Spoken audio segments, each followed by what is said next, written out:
Once upon a time, in a quaint little town nestled between the rolling hills and whispering forests, Halloween was the most awaited night of the year.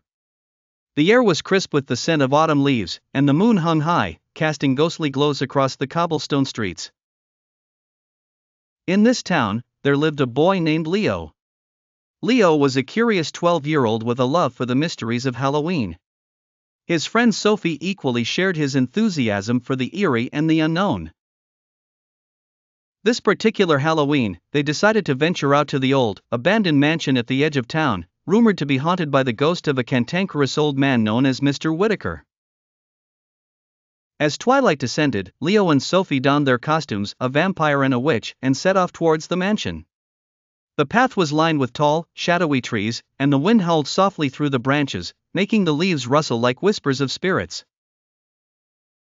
When they reached the mansion's iron gate, it screeched open with an eerie groan.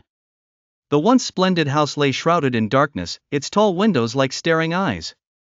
"Do you think it's really haunted?" Sophie asked, her voice trembling slightly.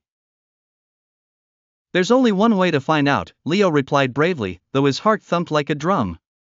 They tiptoed inside, the floors creaking beneath their feet. Cobwebs hung in the corners, and a cold draft blew through the corridors.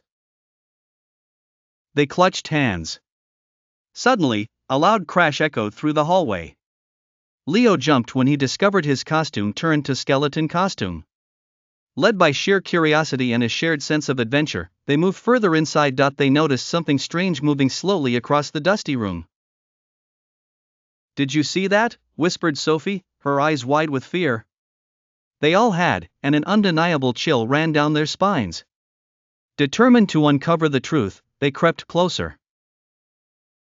The silhouette became clearer. It was a spectral figure with a long, flowing coat and an old-fashioned hat, gliding silently. "I think it's Mr. Whitaker," Leo whispered, recalling the legends they had heard. The ghost suddenly turned towards them, its eyes glowing like embers. Before they could react, the ghost spoke in a deep, echoing voice, "Who dares to intrude upon my solitude?" The children stood frozen, unsure whether to run or stay.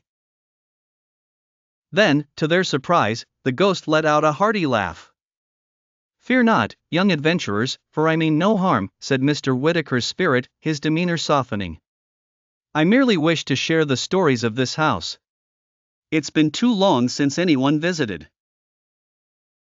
Relieved, Leo and Sophie listened as the ghost told tales of his life and how he had built the mansion over a century ago. He spoke of lost loves, great parties, and his yearning for solitude in the afterlife. The night passed with the ghost regaling them with stories, and as dawn neared, they thanked Mr. Whitaker for his stories and ventured back home, promising to return.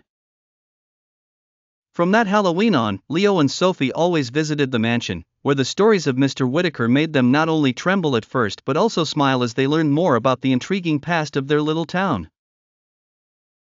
As they went to bed that night, their hearts were filled with the thrilling memories of an extraordinary Halloween adventure, and they knew it would be a tale they'd recount every Halloween for years to come.